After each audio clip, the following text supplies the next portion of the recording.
பிரியாணி என்ற பெயர் பெர்சியா என்ற மொழியில இருந்து வந்த உருது சொல்னு நம்பப்படுது. பார்சி மொழியில பிரியான் அப்படின்னா வறுத்த அல்லது வறுக்கப்பட்ட உணவுன்னு பொருள்.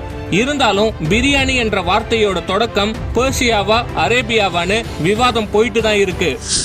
சரி, அடுத்தது முதலா பிரியாணி எப்போ சமைக்கப்பட்டதுன்னு பார்க்கலாம். மங்கோலிய பேரரசர் தைமூர் 1398ஆம் ஆண்டு இந்தியாவுக்கு படையெடுத்து வந்தாரு. அப்போ போர் வீரர்களுக்காக பிரத்யேகமாக சமைக்கப்பட்டதுதான் இந்த பிரியாணி அப்படின்னு ஒரு வரலாற்று தகவலும் இருக்கு. இதற்கு இணையா உலகம் முழுக்க கடல் மார்க்கத்தில் வணிகத்தில் ஈடுபட்டு வந்த அரேபியர்கள் கேரளா மாநிலம் கொச்சிக்கு வந்தப்போ பிரியாணி சமைச்சு உண்ணும் வழக்கத்தை கொண்டிருந்தாங்க.